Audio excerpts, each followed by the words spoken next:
You know, the funny thing about small talk is that most people look at it like the opening band at a concert, something you suffer through to get to the main event.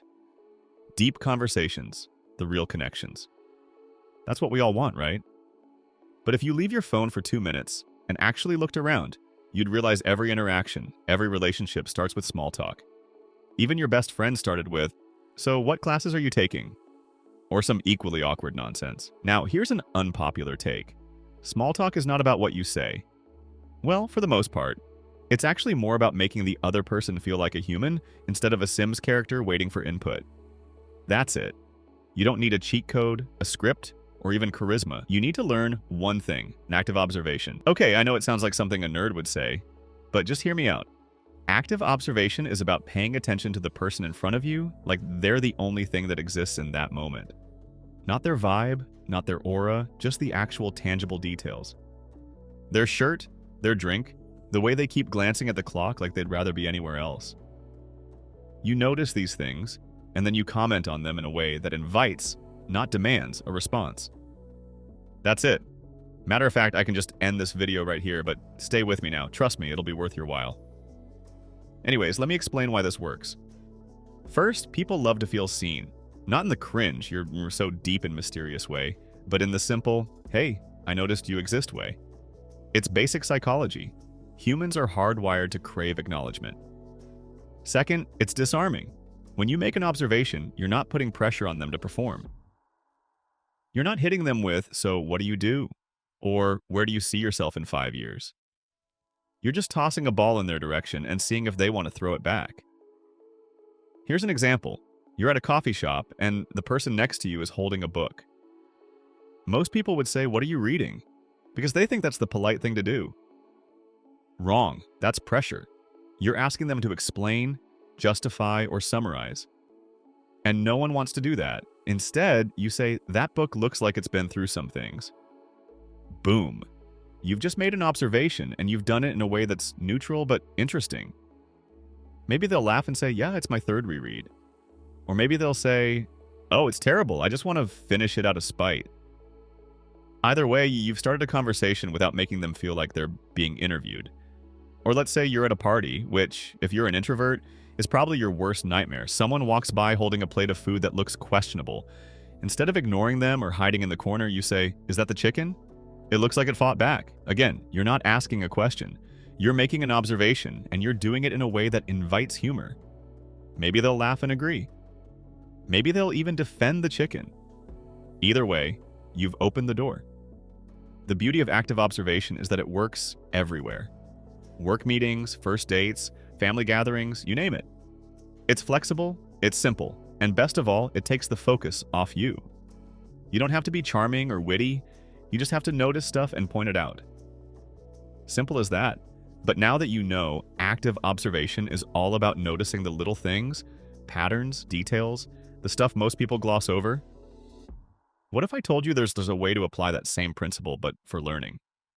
All right, let's now talk about what this actually looks like in practice. First, you have to train yourself to notice details. This means putting your phone down, taking your headphones out, and paying attention to your surroundings like you're the main character in a detective show.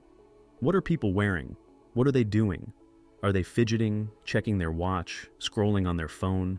These little things tell you a lot. Second, you need to practice turning those observations into comments. This is where most people get stuck because they overthink it. They worry about sounding weird or intrusive. But the reality still remains. No one cares as much as you think they do. So when you see someone in a bright yellow jacket, you can say, "That's a bold color choice. I respect it. Done." It doesn't need to be original. You just have to open the door. Finally, you have to get comfortable with silence. Not every observation will lead to a conversation, and that's perfectly fine.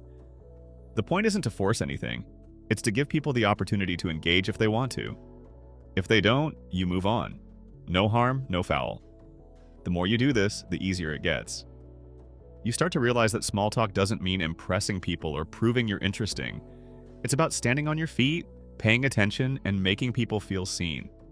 That's it. It's not that deep, but it works. And honestly, once you get good at it, it's kind of fun. Now you might be thinking, this sounds way too simple to actually work, but think about it. When was the last time someone genuinely noticed something about you and mentioned it in a non-weird way? Probably not recently. The fact is, people are too caught up in their own heads to notice anyone else, so when you do it, it's like a glitch in the matrix. People pay attention because they're not used to it. Let me give you another example. You're at a Halloween party, another introvert's worst nightmare, and someone walks in wearing a tie with tiny rubber ducks on it. Most people would either ignore it or make a generic comment like, "Nice tie, not you." You're going to be different. You're going to say, "Okay, I need to know the story behind the ducks." Now you've made it personal, you've turned their accessory into a conversation starter, and you've done it in a way that makes them feel interesting. This works with literally anything. Let's say you notice someone's shoes. Just say something like, "Got them. Those look way too clean to be comfortable," or "What about their coffee order?" You can say, "That's a lot of whipped cream for someone who doesn't look like they're celebrating." Or even someone's dog. You can just say something along the lines of, "I feel like your dog judges people, and I respect that." See? You're not trying to be funny or clever, you're just noticing things and turning them into somewhat interesting comments. Oh, and one more thing. You have to mean it.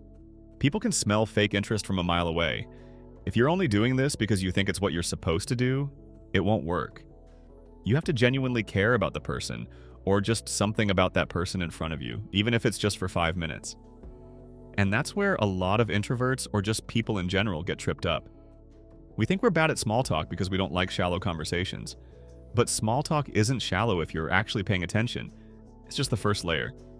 The more you practice active observation, the more you'll realize that people are fascinating, even when they're talking about boring stuff. So whenever you're in a situation where small talk is inevitable, and let's be real, that's almost every social situation, try active observation. Notice something, comment on it, and let the conversation unfold naturally. There's no need to be the popular kid. You just have to be present. Once you've nailed this, something interesting happens. Small talk stops feeling like a chore. It becomes a game, a fun game. You start to enjoy noticing things and seeing how people react. You stop worrying about what to say because you realize it doesn't matter. What matters is showing up, paying attention, and making people feel seen. That's the whole point. So, the next time you're in line at a coffee shop, notice the person in front of you. What are they wearing? What are they holding? How are they standing? Pick one thing, make a comment, and see what happens. Worst case, they don't respond, they get creeped out, and you move on with your life. Best case, you've just made a connection.